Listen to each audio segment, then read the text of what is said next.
We'd like to thank Raise for being the presenting sponsor of African Tech Roundup's podcast mini-series on digital assets. Raise is a Bahamian startup that's using distributed ledger technologies, aka blockchain tech, to build a platform which offers investors and everyday people easy access to liquid capital markets. To learn more about this offering and to discover how to digitize your company's assets, visit getraise.io. I'm Andile Masu, and in this episode, the second in our three-part series on digital assets, I chat with two gifted distributed ledger proponents who are co-architects of the African Digital Assets Framework. First up, we have a Kenyan senior medical student who also happens to be the co-founder and chief operating officer of EOS Nairobi, where he leads product development and decentralized protocol research. He's also an affiliate scholar with the Institute for Blockchain Studies in New York.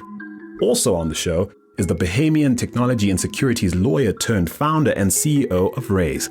He is a published researcher specializing in regional trade financing and international investment arbitration.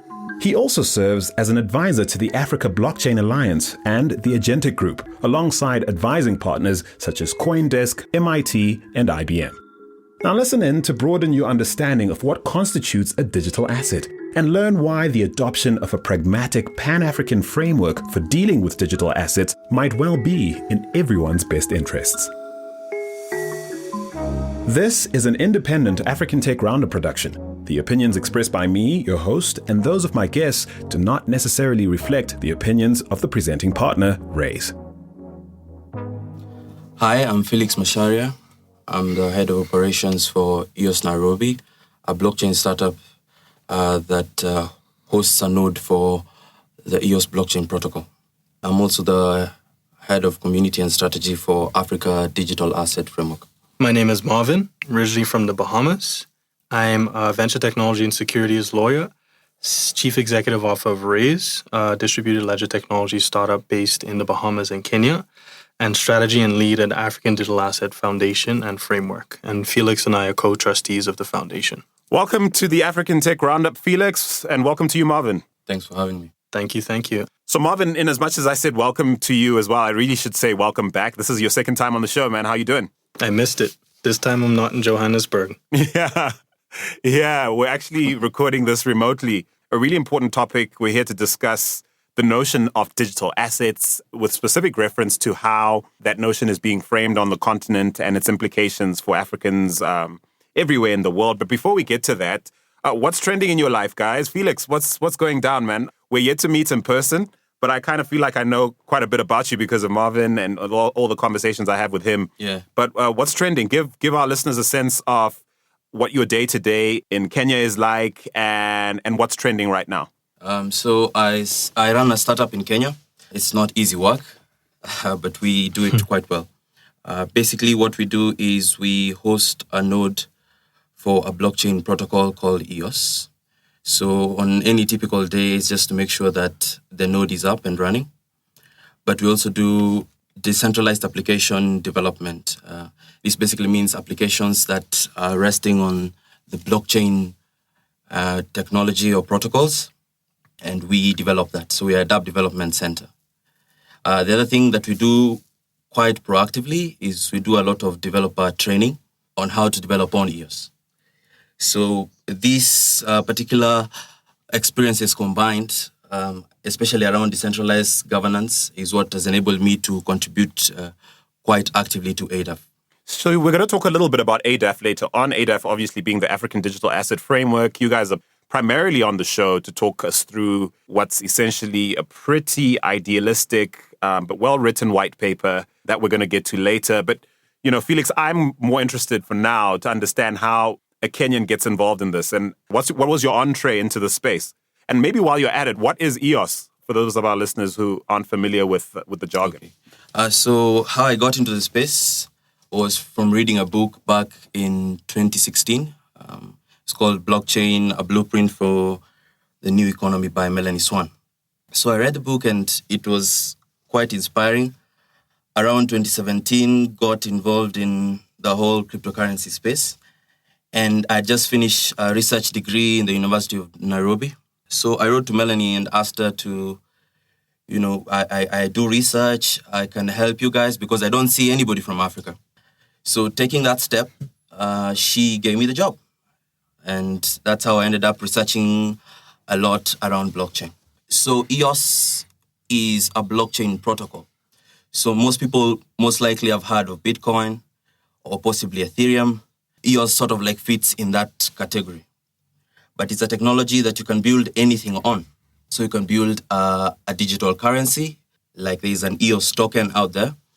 But you can also build land registries, health data registries, financial applications on the technology. So in that respect, it's a lot more like Ethereum versus, say, Bitcoin. Yes, in that regard. In the regard that you can actually build smart contracts on the blockchain protocol. Okay. Marvin, Yeah. For those of our listeners who haven't heard him on the show, perhaps you missed the episode Marvin was on. Every time you come on the show, Facebook's done something wrong. The last time That's your favorite topic, bro. Hey, my guy, like we can't help it. No, but the last time you were on the show, we called it, I think, the breach of trust. I think that was the whole Cambridge Analytica thing. Yeah. And now, only a few weeks ago, Facebook, of course, announcing that major data breach. What is up with you, bro? What omens are you bringing us, brother? Yeah, I'm trying, man. That was a long time ago. When was that? That was March? It was March. Wow. But listen, what's trending in your world, man? Trending in our world is... Over at Raise. Raise has been doing well, man. We're very lucky. We have grown to a team of about 7 people. Since last time I talked to you, it was more like 2 people. Yeah. We're launching some pilots, some clients in the next couple of weeks. We're tokenizing real assets on a continent. And for people who've heard tokenizing for the first time, we're essentially taking real world shares, debt instruments, and putting them on distributed ledger technology software to make it such that people can transfer and buy shares from anywhere in the world. So we're a lot closer to accomplishing that goal. And as we started building that, we realized how many regulatory blocks existed to that software.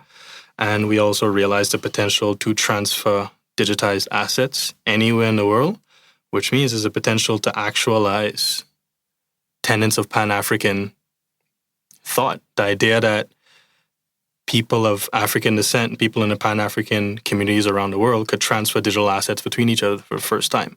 So the African Digital Asset Foundation and framework was born out of that. So we've been busy, man, and the team is getting bigger and more pronounced. So we have a little base in the Bahamas, my country, and then now in Kenya. We operate out of Kenya.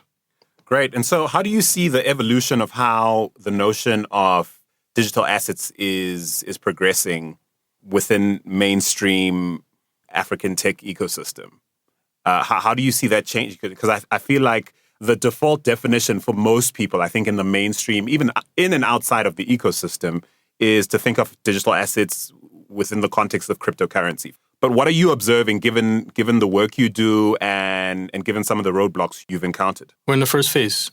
I think I'd like people to think of distributed ledger technology. I don't use the word blockchain, so I'll just use distributed ledger technology. Why is that important to you? Why would we want to be chained in blocks, bro?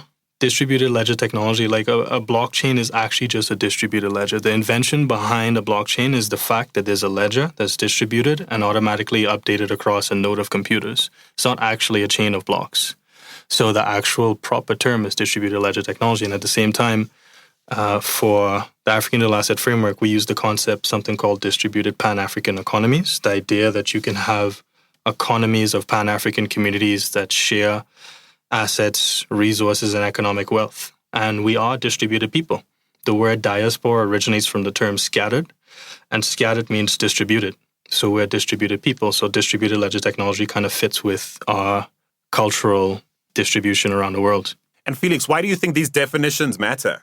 Potato, I don't know. They clearly do to you guys because you've spent a great deal of time over the last several months or so poring over what is now a white paper that gives voice to ideas that I've heard Marvin share with me, certainly, but a lot of these conversations be had now reduced to what is 37-odd pages worth of ideology and definitions. Why is it so important that we start to define the stuff, and why are the definitions important? I think the definitions are important, for one, because technology is changing exponentially.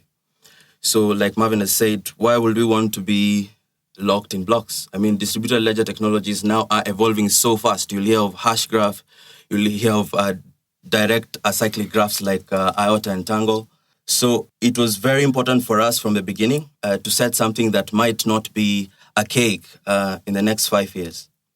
When it comes to definition of Pan-African, we are more interested in communicating that everyone of African descent, all of us who have come or who are Afro-descendants, share not only a common past, but also a common destiny. So our past has been tough all over the world, not only on the continent, and our destiny is sort of like tied together. And there's a lot that we can achieve through unity.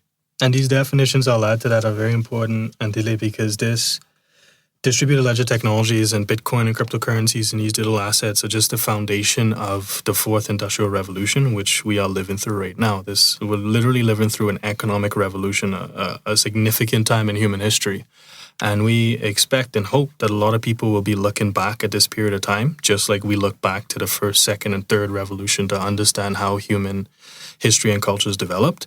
And when people look back at this time, we have to be sure that they're looking back at the words that we use, because the words will define how we think about these technologies. So reviving the idea of Pan-Africanism. Pan-Africanism at its root is exactly what Felix just said. You have a distributed set of people who can unite and create a common destiny for economic prosperity. And that concept has influenced every single regional organization on the continent and abroad. And we have to revive that term. Distributed ledger technology is actually what a blockchain is. That is like the proper term for it. So these words are very important, man, because they set in the foundation for an economic revolution. And we hope people look back at this time to see what African people were doing.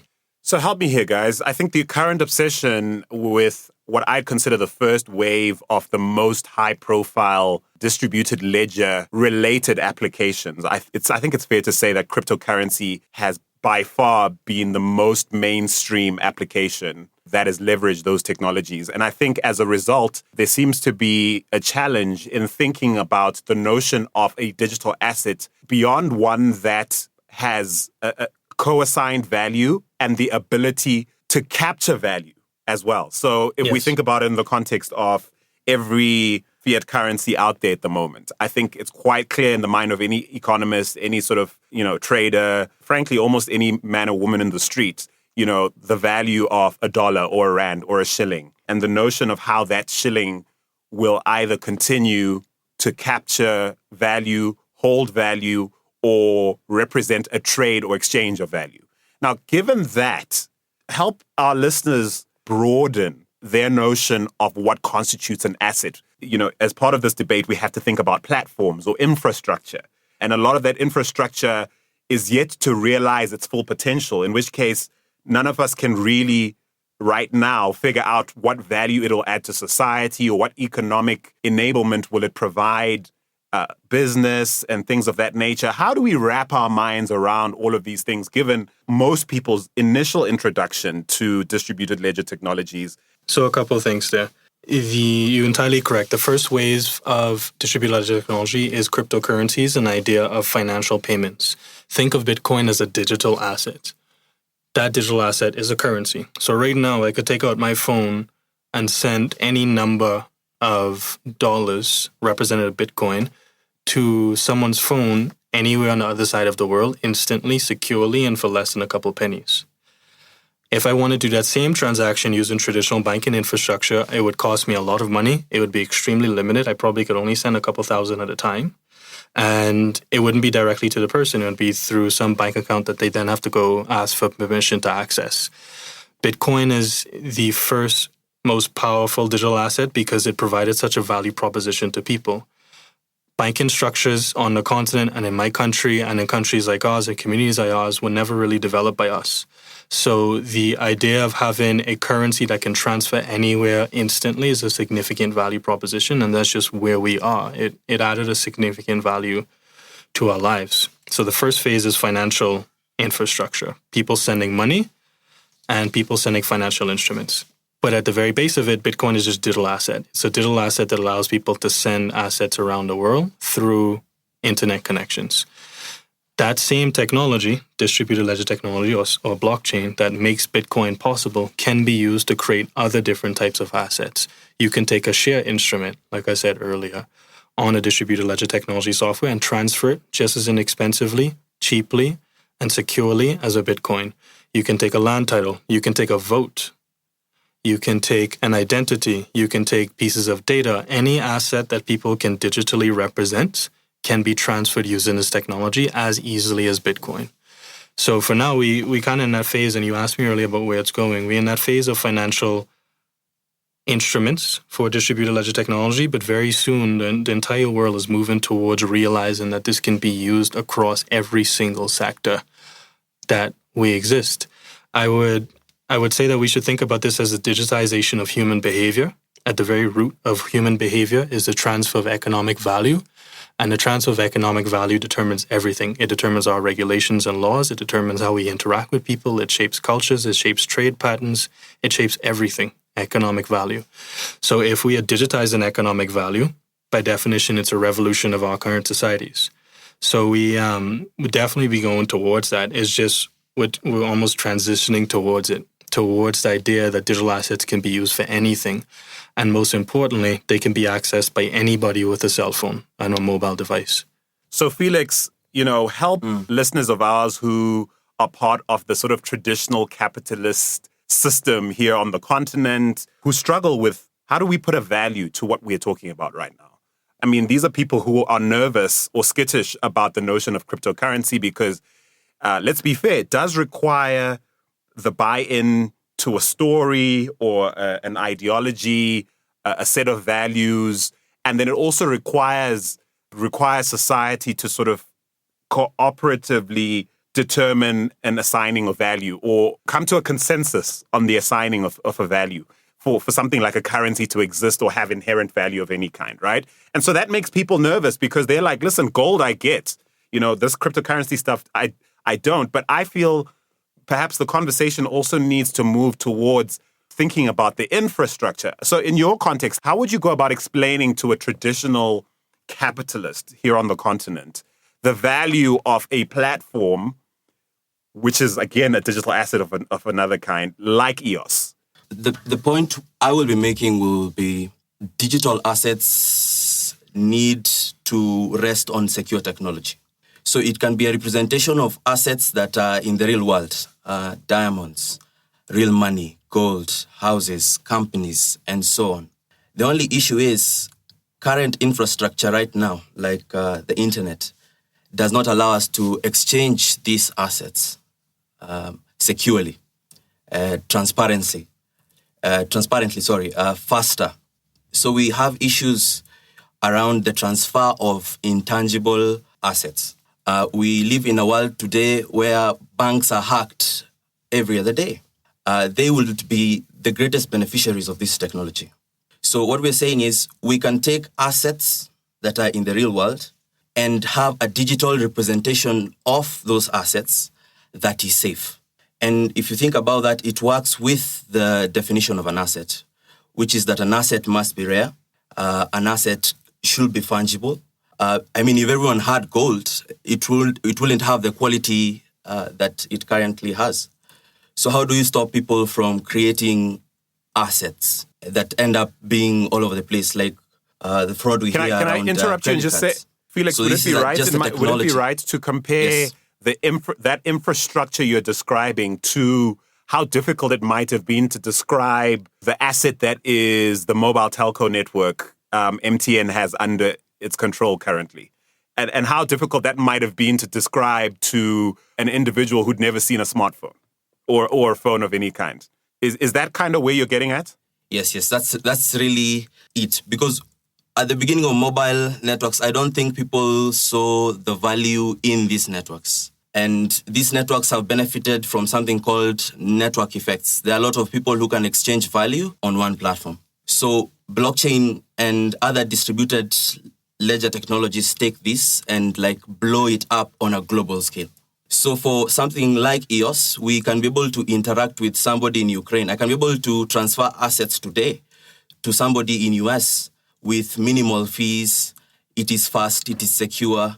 he's sure so long as he's getting this particular ID, he's getting it from me, and so on and so forth. So Marvin, I have a question now, because I think using the analogy I've just introduced, isn't the challenge the question of, listen, I understand that MTN owns this vast network of, hard infrastructure that allows millions of Africans to basically communicate via mobile phones. Now that I get, and I can appreciate how that investment on their part is currently represented on their balance sheet in the context of this new wild world of distributed ledgers, and I suppose the internet first, and then distributed ledger technology, which has since leveraged the internet to great effect. How do we frame who should own this infrastructure? How should we frame who should have a stake in the ownership of this infrastructure and the value it creates? People should have a direct stake in this ownership structure. What Felix just described, when he said you can send a transaction right now to someone in Ukraine, excuse me, just like you said, we can have mobile networks and people can transfer things peer-to-peer between themselves. Distributed ledger technologies make possible for the first time to people securely send assets between people, which means that the new infrastructure that we're building for our societies on top of the internet and digitally represented assets is being driven by people, which means that those people need to have a say in how those technologies are created. So the most important thing when you create an infrastructure, especially in this kind of space and especially in the kind of revolution human history is going through right now, is that you need technological infrastructure, you need regulatory infrastructure.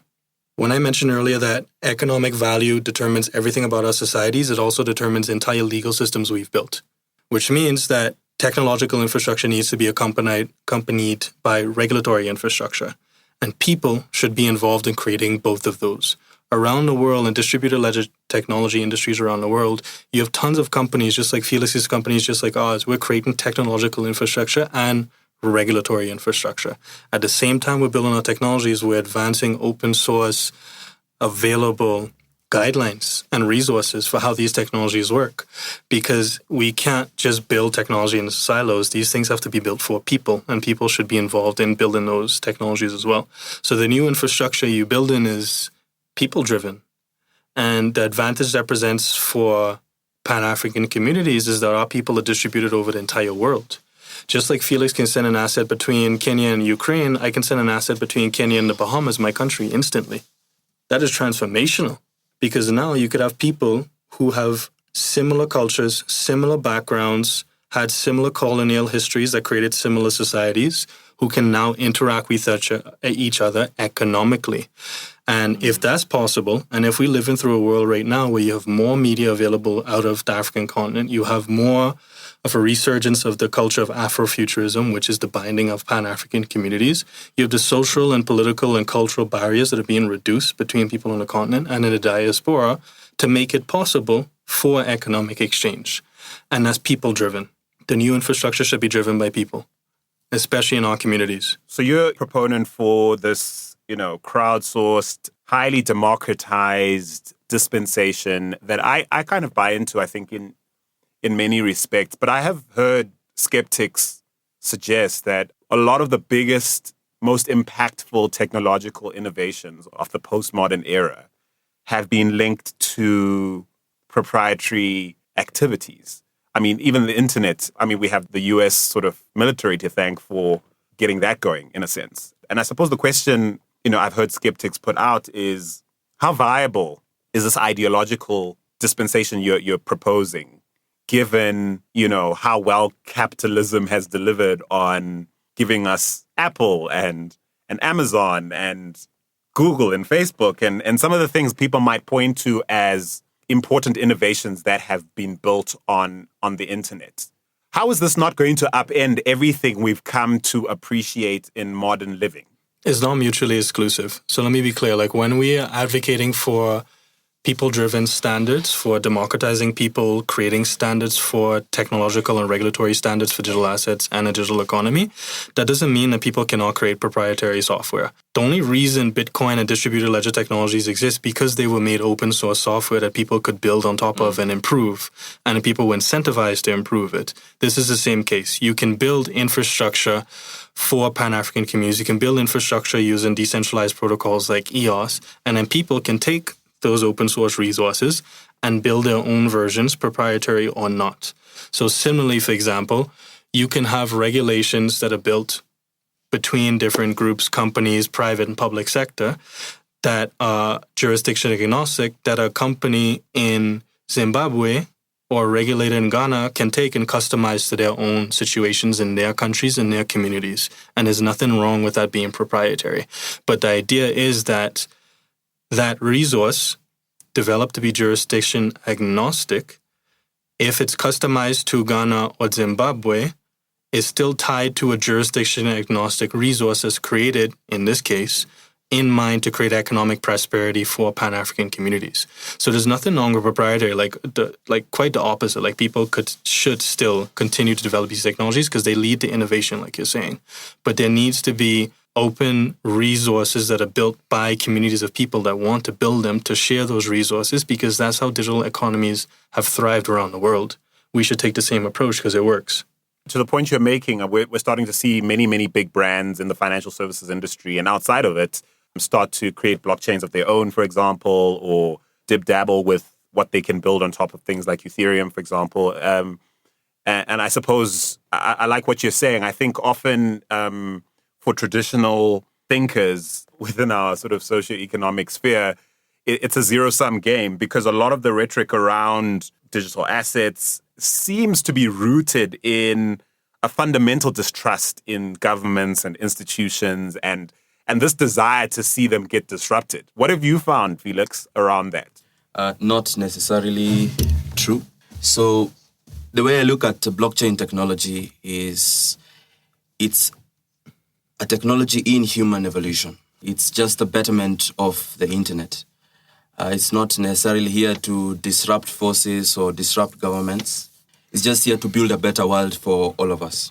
Is it fair to say, though, Felix, that a lot of the ideology you'll find in many a white paper around a proposed application within the distributed ledger space is rooted in some kind of rhetoric in that direction? Yes, in the sense that most people believe in decentralizing banks and governments and so on. I think that's what is for better or for worse, there. For better or for worse. Yeah, for cryptocurrencies and stuff. We are telling a different story. We're saying you can take this technology and some of the characteristics of this technology and actually build something better for everyone. So it's not about disruption or anarchy or the creation of decentralized governments. It's about what can we do with this technology now that we know that we can be able to transfer assets easily to each other securely in today's internet. How can we use this technology to build better communities and better societies? I have a follow-up question for you, Felix, which is then how do we ensure that the value of these digital assets accrues to the average African citizen or global citizen even? Centralized control has delivered, mixed results in today's sort of global economy, right? And so I suppose the fear in some is that as these assets are adopted, it will worsen a bad situation. In other words, it will basically enable powerful institutions and large sort of corporates. It will help them centralize or consolidate their power over humanity as opposed to actually hold them to better account. What do you say to that? Very good point, Ndile. And I think that's why it's important to have people-driven standards.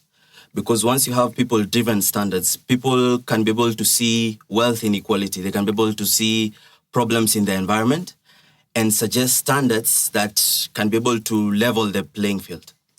So having self-regulation of people-driven standards that then regulators and governments can hear out or borrow from is very important for Africa and for the world. And so, Marvin, what do you say to people who feel that the horse has bolted, that it's game, set, and match basically to professional private equity firms, high-tech early adopters, powerful institutions who've sort of ring-fenced these technologies and platforms and are well ahead of a continent like Africa that's trying to organize itself and get involved? I see it more as an opportunity. So the reality is that there are many countries in the Pan-African communities in Africa and the Caribbean and Latin America that have not yet developed very strong digital asset frameworks, which is an opportunity to actually create those frameworks, because these governments at some point will absolutely and delay have to develop these frameworks. And the fear is that they'll just copy and paste it from different regions around the world in developed, quote-unquote, countries, which is our pattern of legislation creation. We can't let that happen because they're not culturally context-specific. If that happens and regulations and regulatory approaches adopted by countries that are not ours, we put ourselves back in the situation we found ourselves in the first creation of the internet, where we don't even control any aspects of the internet. So creating standards that are contextually appropriate to our communities and to our people are extremely important. And I'll give an example. In the digital asset space, one of the most fundamental and important transformations is that people can create digital identities. So I can have my phone. Instead of having my passport or my license and my driver's license and my documents that make up my identity that are kind of controlled everywhere, I can have a phone, my phone, and on there I have an encrypted, secure access to an identity that is mine. And when people want it, they request it from me. In a digital identity space, for our people, there's a need to take into account extremely specific and complex aspects of our cultures and histories. So, for example, my last name is Coleby. That last name is a name passed on through generations of Africans who were brought to the Caribbean as slaves. My history, just like many people in the Caribbean, we don't know our genomic history as Africans because it was erased. But as Bahamians or Caribbean people, we should be able to travel freely in the continent because this is where we're from.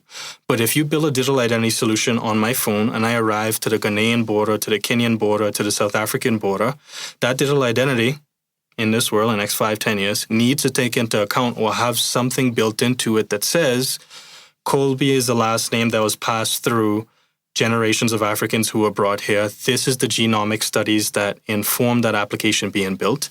And the company that would built the digital identity needs to take into account those aspects of our culture and our history. Yeah, and if I can add on to what Marvin has said, I think the basic ideology here is we can shape our future and we can shape the use of these technologies.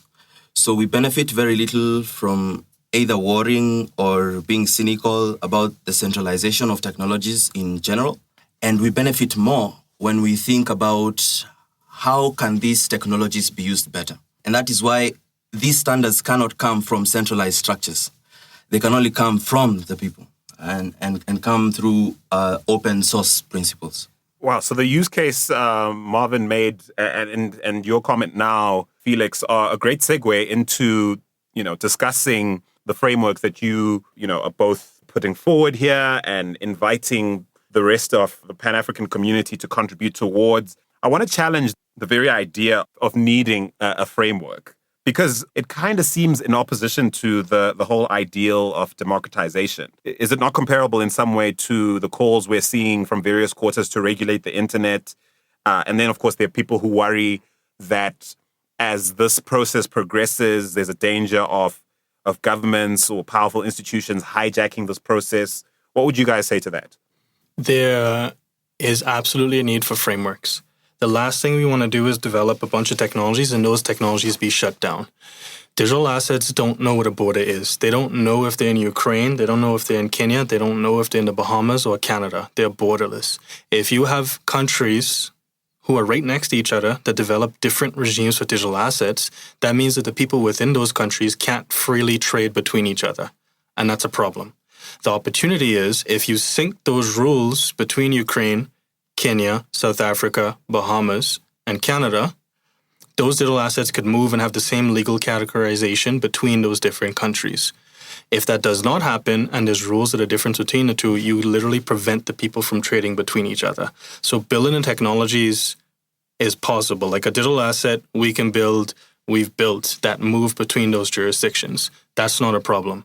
The problem is that each of those different governments will treat digital assets extremely differently, which means that our technologies can't scale, which means that our people can't benefit from trade within each other.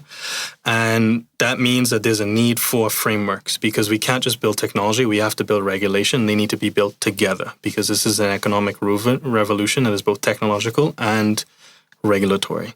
So challenging, I get what you mean. Like it kind of goes counter to the space, and definitely did go counter to this industry at the beginning of the industry about 10 years ago. But now across the world, you see a bunch of different self-regulatory institutions popping up, a bunch of different governments who are regulating this thing, hopefully progressively, and companies and entrepreneurs and CEOs and COOs and CIOs who are taking more seriously the idea of regulating and creating positive frameworks. Because if we don't do that, we'll be squandering this opportunity. This is, we very much see this time in human history for Pan-African communities as a one-time opportunity. Our governments and our countries and our regulations were not built by us. They were built to be highly centralized, because that's what colonial governments were built to be. And those highly centralized structures prevented us from creating structures and frameworks between ourselves to facilitate trade between our countries. This is different. There's digital assets that are borderless, which means that if we can create frameworks that exist between our countries, between our people, this is a one-time opportunity to get it right. If we don't, we'll be squandering a huge opportunity, and we'll be kind of putting ourselves back in the situation we're in right now. So, Felix, I want you to build on the pragmatism, Marvin has brought to the table here. I quite vibe with it. Speak to what I call democracy extremists out there who bristle at the very notion that anything within the space of, firstly, web-enabled technology, and then later sort of distributed ledger technologies, anything within the scope of the beauty that has come to the fore as a result of these technologies, anything in that space shouldn't be touched and should be allowed to evolve freely without any interruption or interference or regulation. Like, speak to someone who's extreme on that end, and sort of build on the argument Marvin has made. For me, I will probably come from this perspective. We live in a very different setting. Pan-African countries live in very different situations. Barriers to entry, even to most of these technologies, are very high in some of these African countries. If we don't have a framework from which businesses and startups like my own can benefit, there will be no growth of these technologies on the continent. So we are looking at a different situation than the one that we would have possibly in the first world, where everyone is probably connected and you don't need a lot of government services, and you can afford to be decentralized and so on, and information spreads quickly in such settings. In Africa, you find there are issues even to do with internet connection.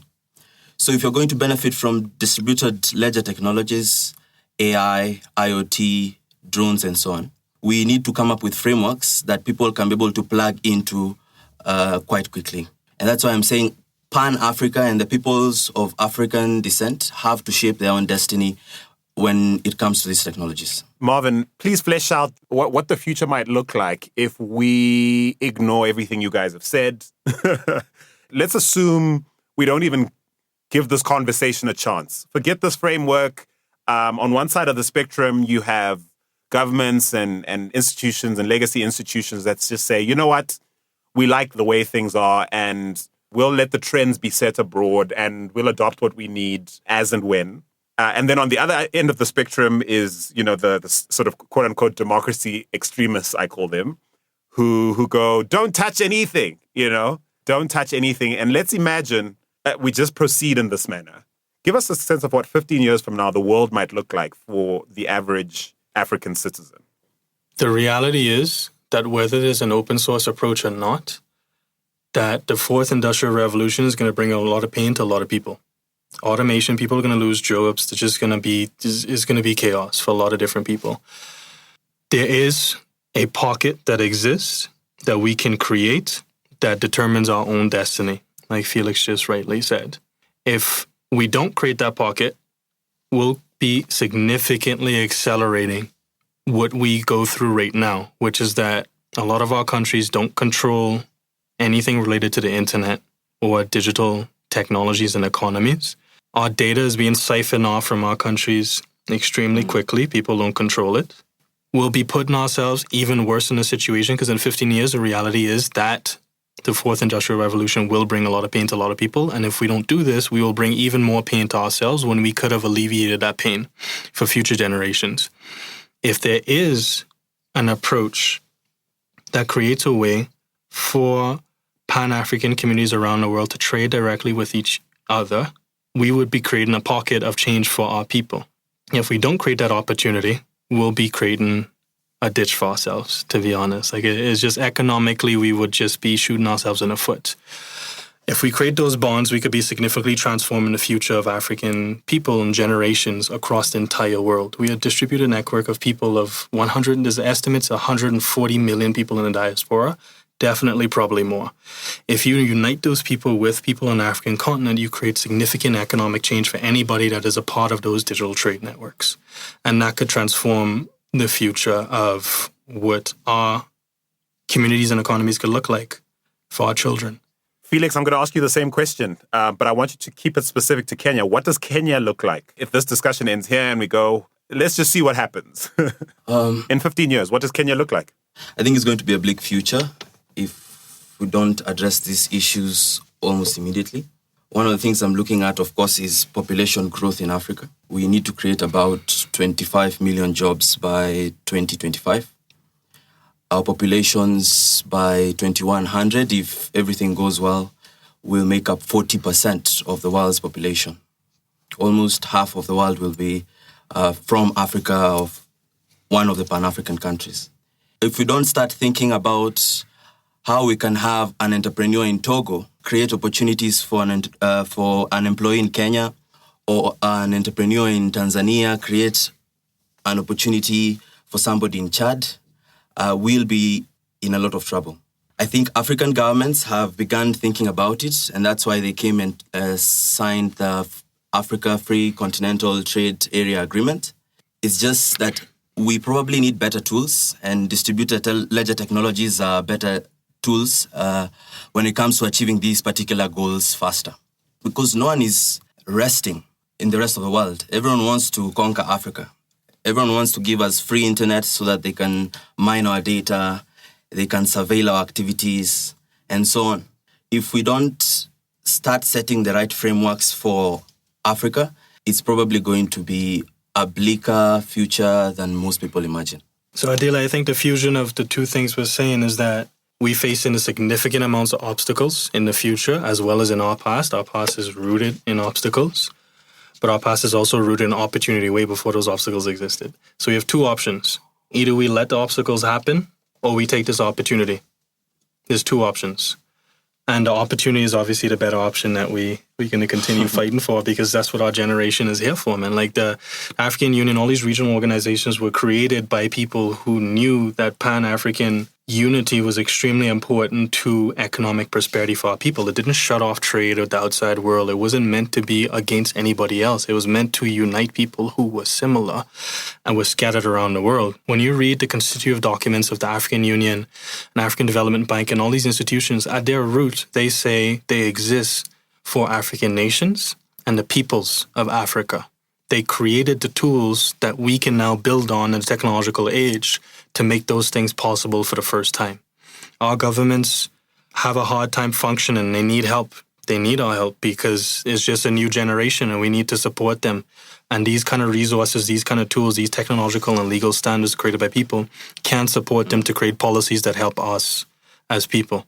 So what do you guys say to globalists who say, listen, all the projections you're making about, Africa's future and what it'll need, and what does it matter where the innovation or the ideas or, in fact, the economic potential for ensuring that Africa and the rest of the world succeed? What does it matter where it comes from? I mean, if the idea comes from or continues to come from the Western world or the global North, what's wrong with that? I mean, surely we shouldn't be encouraging something that almost sounds like, at its worst, a populist idea that makes Africans think for and by themselves, at the expense possibly of the rest of the world. Yeah, every time people mention the word Pan-African, they think that it's meant to shut off Pan-African communities from the rest of the world. That's absolutely not the case.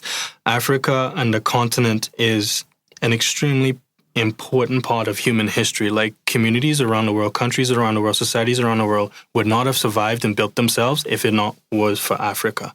So African communities and Pan-African trade networks benefit everybody just as they benefit people a part of those Pan-African trade networks. It doesn't shut out. It's not a color thing. It's not meant to be black or white. It's not meant to be tribal. It's not meant to be linguistic. It's not meant to be culturally specific. It's meant to create economic prosperity for everybody because Africa has always been an economic engine for the entire world. So having these Pan-African communities is not meant to be shut out all populace at all. It's meant to say there's an opportunity for Pan-African communities to expand trade between each other because they can, because people only trade economically when they have cultural similarities. It makes it easier to trade. You can have a company in Ethiopia that produces shirts with designs that will probably sell better at Howard University in America than they would sell in a community in Ukraine because there's a cultural similarity. So it's not shutting out from the rest of the world at all. When you read the rhetoric of the AU chairperson, Kagame, he's faced this issue all the time. And he says, us saying that we can create Pan-African trade networks is not shutting ourselves off from the other side, from the outside world. Quite the opposite. The outside world can benefit from us being a stronger, united economic bloc because other countries do it. The European Union is a strong, united regional bloc. When it was created, no one said that they were shutting themselves off from the other side of the world. Why should we be seen as that? It's not the case at all. So that's an excellent segue into discussing this white paper I have right in front of me, the African Digital Asset Framework, Peoples-Driven Standards for Distributed Pan-African Economies. Marvin, Coleby, and Felix Macharia, editors of this document. We're taking a quick break to tell you a little more about the presenting sponsor for this series, Raise. Now, Raise is a founding member of the African Digital Asset Framework, or ADAF for short. ADAF is the first open source software platform to create transnational standards for digital assets and distributed ledger technologies. In line with Pan-African development objectives, ADAF intends to complement the African Union's Single Africa Digital Market Initiative, which seeks to stimulate digitized Pan-African economic integration. Raise, along with Kotani and Alba.1, are proud to be co-trustees in and supporters of the African Digital Asset Framework. To find out more and to get involved with this groundbreaking open source initiative, visit adaf.io. That's ADAF.io. And now, back to the conversation. Gentlemen, give us a sense of what we're about to delve into. You've given us a really great introduction in terms of why, some of the motivations, but now talk through the nitty-gritties, the practicalities of collaborating to draft what I think I texted Marvin the other day when he asked, what I thought of it. I basically said idealistic and pretty well written. It was my commentary. So talk us through the practicalities of putting this document together, and then we'll dive into to explore some of its implications. Idealistic because there's too much negativity next to our people's names sometimes. So there's a ray of light in that paper. I think it's saying something about our times that idealistic almost has this negative connotation, almost a sense of naivete attached to it, which it shouldn't, right? Not at all. I mean, like, how else do communities progress if not for hope? So absolutely. The paper... So how does this start? So give us a sense of, one, we need this to happen. Two, who needs to be at the table to help this come together? And three, once it's come together, where to from here? Before that, though, so Felix and I were co-authors of the paper, and we wanted to say thank you to all the people. There was a lot of people who worked on that paper, man, from on the continent and in the diaspora. Alatash in Trinidad, Melina in South Africa, Jennifer Gabu and Mandela in Kenya, as well as Josiah Mugambi. So we had a lot of people work on the paper, and everybody contributed different aspects to it. And it turned out to be the only paper in the distributed ledger technology space that we know of that speaks about what it speaks about, which is very detailed research and development into the future of not just the continent, but the diaspora. It's certainly the first one I've encountered, and it's a beefy document. We're talking 37 pages of solid rhetoric here. So, okay, so you've given us an idea of who collaborated around this paper. Give me a sense of what drew you guys together. What was the glue? What was the cell? The cell? That's a good question, Andile. Why are we in a room about to write a paper that's 37 pages long that will eventually be spoken about on a podcast? What's the cell to bring that illustrious group of people you've just listed off together? The cell was that there was an opportunity to transform our futures, and that spoke to people on the continent as well in the diaspora, because we all went through the same thing. We all have very, very similar histories. The way in which my country was colonized is extremely similar, if not identical, to the way in which Kenya was colonized, especially because we had the same patterns of colonial culture and position. So the cell was opportunity. And the paper, when you read it, it's meant to be detailed. It's intended to be highly technical in what it talks about, because we have to show that there's actual hard evidence that shows where we can go as a people. So the opportunity we painted to people who researched, who wrote it, who edited, was that. It was an opportunity. And the paper never started out that way. It was never intended to be what it was. Felix and I spoke at an event in March in Kenya. And there we spoke... This is March 2018? Yeah, this year, man. And we spoke there about creating a framework for initial coin offerings. So a way for companies to raise finance on the continent and in the Caribbean such that they could fund their companies, because obviously finding funding, like you know, Andile very well, is extremely difficult. So it started as a framework for ICOs. So the way the research and development paper was a framework for ICOs for about 3 months. Until about July, and we realized that the implications of it were much broader. Started to do the research. The research started to confirm where our thoughts were going, and it developed into that. A detailed paper that shows where the African digital economy can go, what digital assets present as an opportunity for our people, but most importantly, what those digital assets represent within the context of regional trade networks, which exist to create economic prosperity for peoples of Africa and African nations. And that's directly quoted from the Constitution of the African Union. African nations and peoples of Africa, which means that everything the African Union does, whether it says it or not, in the Constitution, in the heart of the African Union and regional organizations, is the idea that peoples of Africa and African nations can be economically united. So if you take those tools and those structures, institutions, and build technology into them or on top of them, you have the legal basis for trade across distributed Pan-African economies around the world. And it is a paper that was born out of a need, because as Marvin has mentioned, after the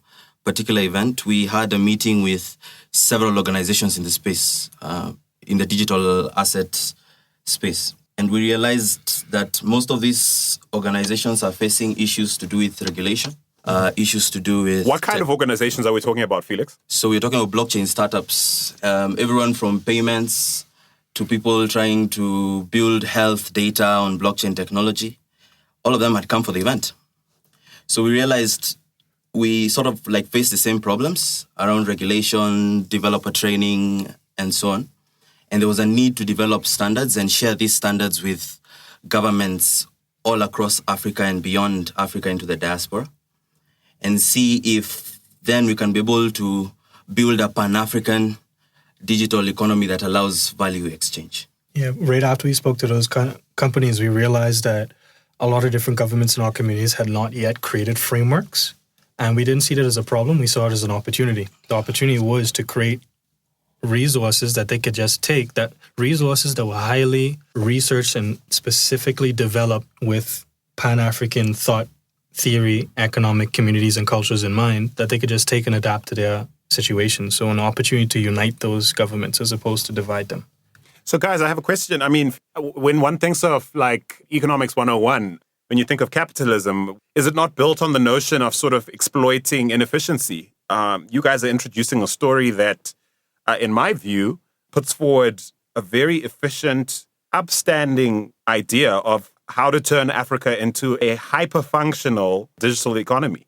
Given that, I mean, what are your thoughts in terms of some of the the challenges you might expect from various quarters who perhaps have come to appreciate the rather chaotic status quo that exists in many parts of the continent? It's a good question. Having read the white paper, without trying very hard, I can think of at least a handful of very powerful people and institutions and organizations around the world who might not be entirely invested in that reality coming true. Yeah. Yes. We were conscious of the reality until we drafted the paper and even on this podcast. So that's a reality, and we can't do anything to really change that, Andile. What we can do is create the opportunities that allow people to have access to opportunities, because they haven't had access to opportunities. Those opportunities exist and they're fully capable of taking them, but they haven't been made available because of the structures and economic and legal structures that have been built for us.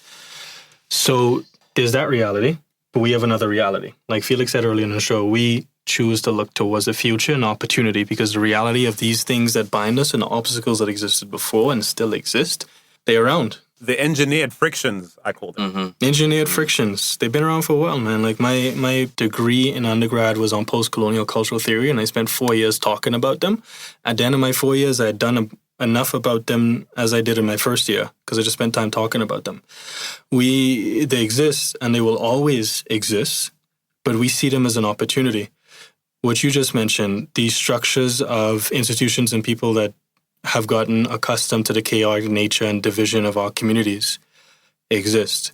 We see it as an opportunity. The fact that countries on the continent were divided and diaspora people were scattered around the world, who else in the world is better placed? There's other communities, but we are best placed to take advantage of that, because we have distributed people around the world who digitally already trade with each other. And these are going to remove the barriers to trade even more than they've been before. So we choose to look at that as an opportunity. These obstacles will always exist, but they actually created an opportunity the way we see it. Yeah. Mm-hmm. In the same way that Jewish diaspora has certainly flipped a very unfortunate history into a pretty prosperous, into a prosperous economic reality. All right, folks, so let's jump in. It's possible. And the reality is, Indili, before you go into the next section, the reality is that in the paper, we are very clear that the world is going to move towards these digitized trade networks. With or without us, right? With or without us, the world is going to move. And you see in the first section of the paper, it gives a very strong history of where trade networks in the normal economy have gone, from a multilateral institution like the World Trade Organization to regional trade organizations to digital trade networks, which exist in Europe and Africa mostly. And the next evolution is the economic transfer over the internet between regional trade organizations. That is where the world is going, with or without us.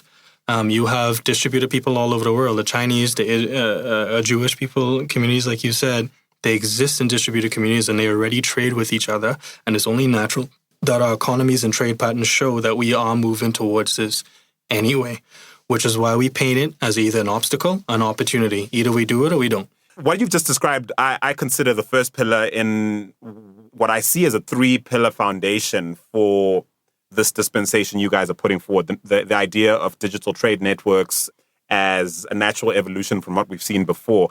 You know, Felix, talk me through the idea of distributed Pan-African economies, and I'm quoting here. In practical terms, what are you suggesting here? So what we are simply saying is that digital assets can be exchanged across African countries, but beyond Africa to the diaspora. And what enables this is most Pan-African countries share a common history. They probably share a common destiny because of their demographics. Demographics across Africa are very similar. We have a very young population. Beyond Africa, in places like Bahamas and Haiti and so on, it's not such a different case. And so if you come up with a framework or standards that enable people to be able to exchange value within these economies, then you're able to grow Pan-African trade. And that's simply the future that we're trying to build using distributed ledger technologies. I would hazard that the most empowered members of the African diaspora aren't living in places like the Bahamas and Haiti with respect. I mean, they probably are embedded in some of the most affluent nations in the world right now. And to me, that's where I see the challenge. I mean, the developed world has so far been content to harvest the very best we have to offer, not just in terms of resources, food and minerals, but certainly the best we have to offer in terms of our talent, and find really smart ways of taxing any potential returns Africa can make from diasporans living in the global north and other developed parts of the world. I see that as probably the biggest barrier to seeing this come to fruition. What do you guys think? Yes and no. I spent a lot of time, I spent a decade in Canada as a law student and a lawyer, and I worked in a lot of different communities there. And I could tell you that the diaspora community is doing extremely well for itself. Like, people are in well positions, people are doing well. There's obviously a population of people that are not, but there's a lot of strength in the diaspora in North America and Europe. But at the same time, there's a lot of strength in the diaspora in countries like the Bahamas and Haiti. There's a lot of economic trade and activity that happens in those countries in Latin America and on the African continent and in Asia. There's enough economic wealth to go around for sure. So the barriers that exist in developed countries where the diaspora communities exist will be a barrier to trade for sure, for a number of reasons, like the ones you just said. But there's also the opportunity to increase trade between countries like ours. The Caribbean in particular, my region, and Latin America absolutely has to do this, because trade economic patterns around the world are not in our favor right now. So if we don't create digital bridges for trade with a continent like Africa, we're going to have a hard time. And at the same time, in my country, and just as countries in our region, there's a lot of economic wealth that can be shared. We are a diaspora ourselves of the African continent, just like someone in Canada is a diaspora of Barbados or Trinidad or Ghana.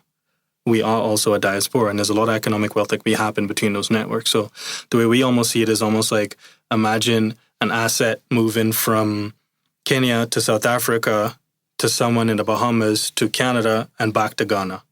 Literally trade networks that move between these regions, and not necessarily only between Canada and Ghana. They move between these networks where you could have digital assets that move, when we say distributed Pan-African economies. So I get you. So intra-Africa trade, and then intra-Africa trade within the context of the diaspora wherever they are in the world. Exactly. Yes. So let me give you a very tangible example. So let me give you a tangible example. So I could be in my country in the Bahamas, and through my mobile phone, using distributed ledger technology software, I could invest securely in real estate in Angola. The money, let's say I make $10 from that, and I hold a digital asset that represents my ownership in this real estate development in Angola. Someone in Canada, who's a member of the diaspora from, let's say, Barbados originally, can buy that asset, which means that they make a gain on that Angolan real estate originally. And then that person there can sell it back to someone in Ghana if they wanted to. Distributed Pan-African economies, we created as a definition specifically to denote the idea that Pan-African trade is not necessarily only between the African continent and its diaspora. It's also between the diaspora and between the continent. So when you read the paper, we talk about intracontinental trade and between Africa and its diaspora, as well as trade among the diaspora, because that already exists. Remittances from North America and Europe to the Caribbean and Latin America was $70 billion. That's more remittances that came to the African continent last year. That's a lot of trade. And those people in North America, Europe, Latin America, and Caribbean are also just as similar as someone in the Bahamas and Kenya, culturally and historically. Gotcha. So we've addressed, I think, quite substantively the two pillars: the notion of digital trade networks, as you guys have coined them, the idea of distributed Pan-African economies, again, as you've coined them. Let's talk about now the practical application of what you call the African Digital Asset Framework. What is your vision here, guys? Where is it housed? Who's involved? How is it resourced in terms of output? What should we expect? What should we hope? What should we demand? The African Digital Asset Framework is going to be, for now, an online repository where any company, any person can come and present standards for distributed ledger technologies and digital assets. So you can come to the platform and create a 2-page document that says, these are the guidelines our company wants to abide by when we release a product for digitized healthcare records. These are the things we're going to maintain. This is how our consumers are going to hold their own healthcare records. This is how we built the application. Here's the code. People can participate in that. And then the way it's meant to work is that people can then say, okay, cool, I really like that standard. Let me adopt it and customize it to my situation in healthcare industry in Ghana. So the idea is to create a repository of standards that people can then take, adapt, and customize to their local situations. And the African And when you Digital say Asset people, at what level do you mean people? Like define people in this context. Yeah, so in the paper we use the word peoples. And the definition we have for that is for anybody. Consumers, policymakers, entrepreneurs, public-private sector, anybody that has a stake in that example I just gave in the healthcare industry can participate in creating those standards and adopting those standards. So obviously the first vertical and the first groups of people we target are people in the distributed ledger technology space who have companies as well as regulators. That's our two primary focuses because that's where the most urgency is needed right now. We need startups who are actually building this technology and entrepreneurs in the private sector and enterprises. We need them to work directly with regulators and regulators to work directly with them because that is the most urgent need right now. But eventually the goal is to have anybody with a mobile connection to participate in standards. So one day I could have a company that built a digitized healthcare application for digitized healthcare records, and someone who used those records in a rural community off the coast of Kenya can use their mobile phone, access the African Digital Asset Framework application, and provide comments or feedback on why the standard or application did not work for them. And hopefully the application will be tweaked to take into account that person participating in those standards. Yeah. So you envisage something like GitHub, it sounds like. In what ways might GitHub be a good parallel in terms of like the functionality of this platform? And in what ways might it be limited? It's a perfect analogy. Okay. I think we even mention it in the paper. We literally imagine this as a GitHub for technological and regulatory standards for distributed ledger technologies. The way in which it will be limited, and Dylan, that's a good question, is that creating standards is a very touchy subject. You don't want people creating standards that are fraudulent. You don't want people imposing standards because they have more power than others. You need to have a mechanism that incentivizes people to contribute good information and disincentivizes people from contributing bad information. The entire distributed ledger technology space is built on incentivizing good behavior and disincentivizing bad behavior. Yeah, that's the rub with crowdsourcing regulation or framework material. Right. And that's a big problem. So where we envision this going, as Felix has talked about this now, is an actual Pan-African protocol, a set of software rules that allow people to create these standards and, like I said, use tools to incentivize and disincentivize good or bad behavior. The way the process works now is most likely ADAF will be a community of organizations.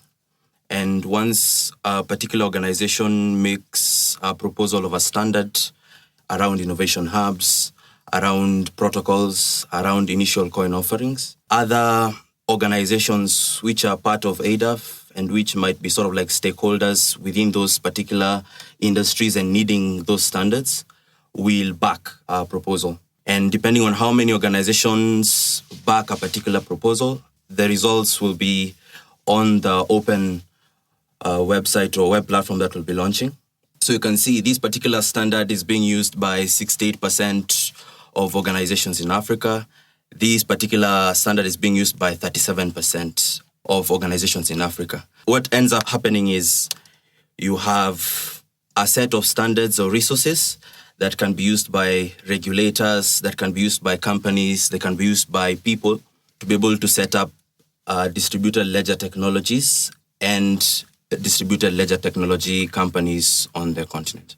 I imagine you're putting policymakers, corporations, and other stakeholders within our ecosystem in a position to decide what works best for their context, given what everyone else seems to be interested in doing. And I suppose the idea of consensus is key in the sense that if the outcome you are in favor of is being able to, for example, trade tokens freely across, the entire length of breadth of Africa, you would need to be quite interested in what matters to Egypt or what's working in Chad or what is totally off the table in Kenya, for example.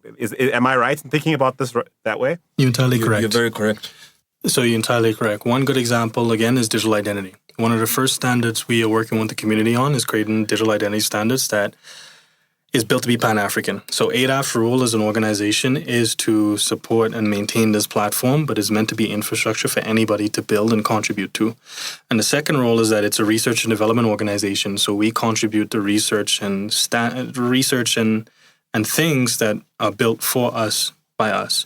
So for digital identity, let's say that there's a technological and a set of regulatory standards for digital identity that takes into account regional trade, economic tools.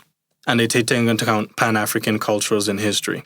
Let's say there's a source code. So there's a base code that is the technological standards that are built to be interoperable between countries on the African continent, When I'm in Egypt or Ghana or South Africa and those different governments take and customize that source code to build their identity management systems, even though it's customized to their local rules and customs and regulations, the source code is still meant to be Pan-African, which means by virtue of customizing the rules, hopefully they would still be interoperable between different nations, which means if I have a digital identity built with that source code and protocol, I can move between Egypt, South Africa, and Kenya, even if the rules are customized, because they've been built with the same source code that's been built by the community, that's been built to be Pan-African with Pan-African-based research. Hey, listen, fellas, I have to tell you, I like this. I really do like this. Now, I'm not naive to the challenges here. I imagine you guys are going to have to propose and find a solve for, how to resource, an idea this big sustainably.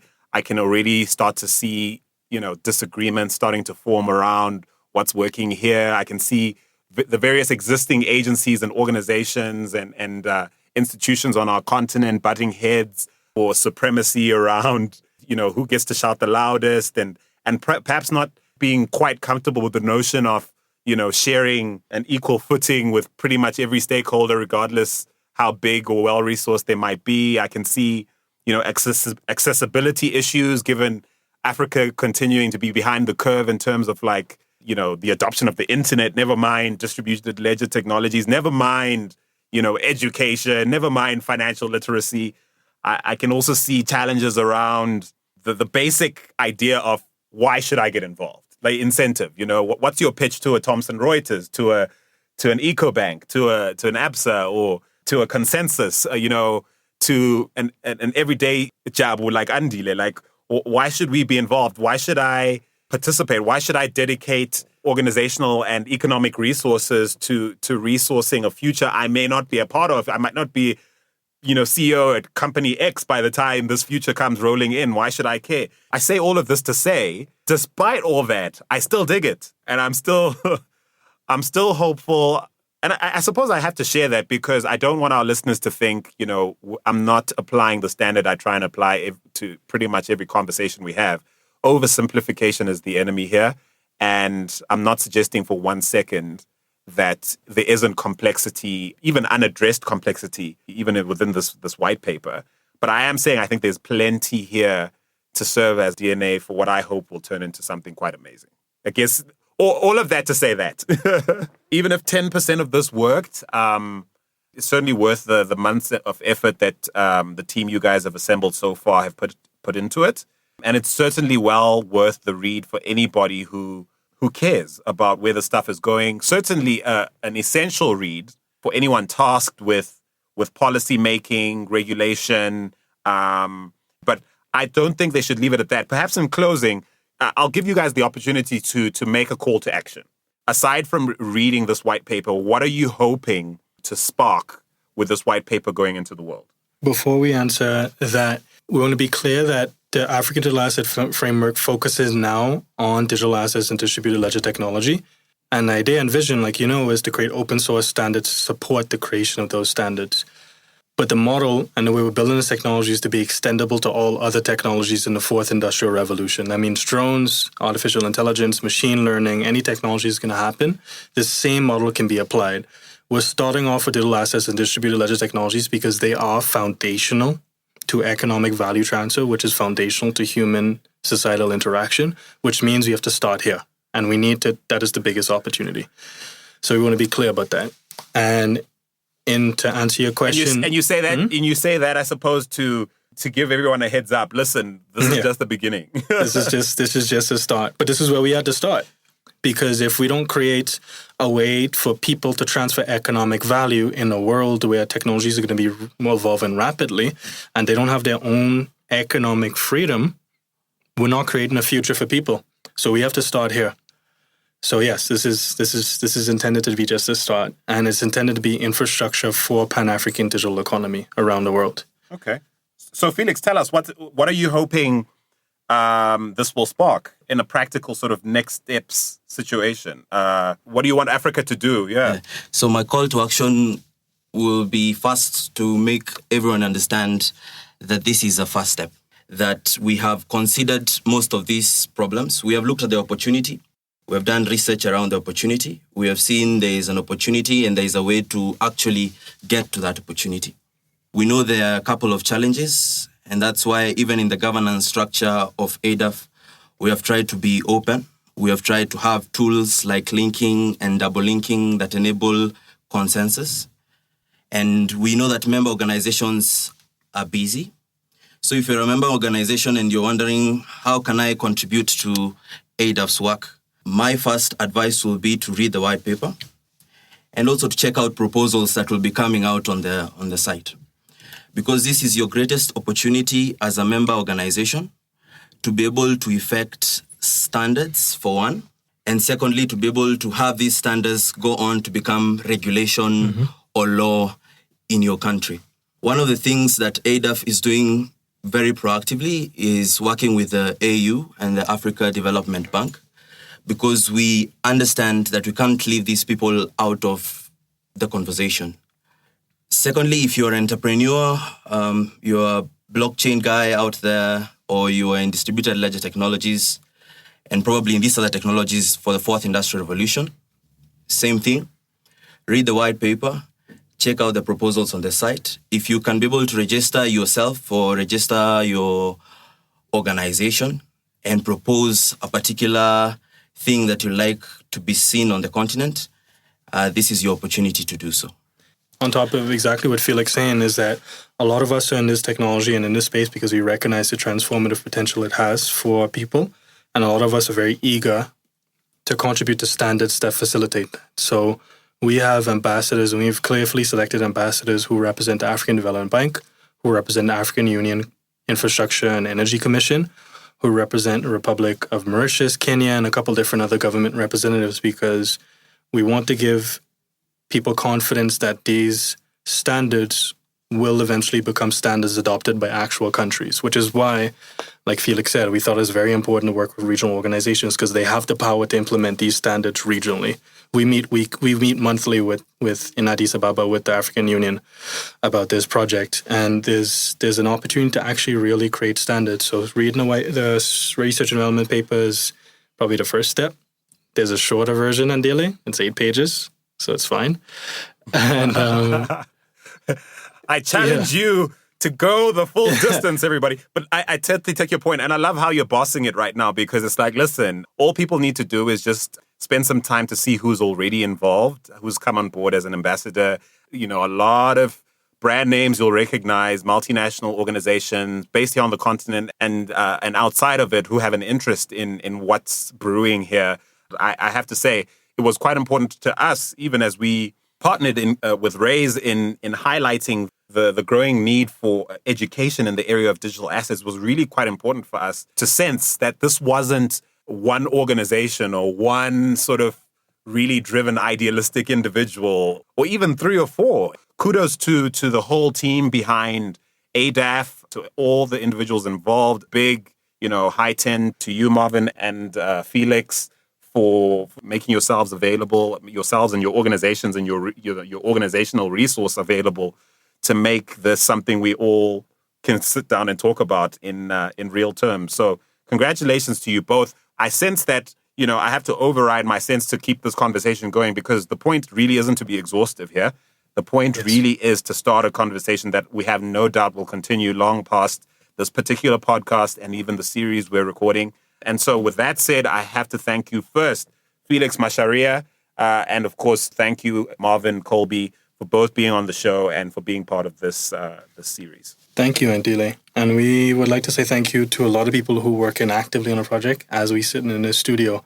I mentioned the names earlier. Josiah Mugambi, who's a co-trustee of the African Digital Asset Foundation, along with Felix and I. He represents a company called ABBA One. Alatash Gervan, Melina, Linda Bonio, Keith Mandela, Jennifer Gitu, Norman Gabula, and tons of people, Ali Hussein, tons of people who've read the paper, who've been a part of the project, who've given advice on the standards. People in our community, we have an active WhatsApp group. There's tons of people behind the initiative. It's a community-driven initiative because... And this is where the Oscar music starts playing. Hey, that's the plan. We all face the same obstacles and we all have the same opportunity. And that's why everybody's working so diligently on it to make it happen. All right. You've given your people the shout-out. I thank you. Thank you, listeners, for tuning in. Keep it locked right here at African Tech Roundup. AfricanTechRoundup.com. You can find it all. Cheers, man. Cheers, man. Thanks a lot, huh? Thanks, Ndile.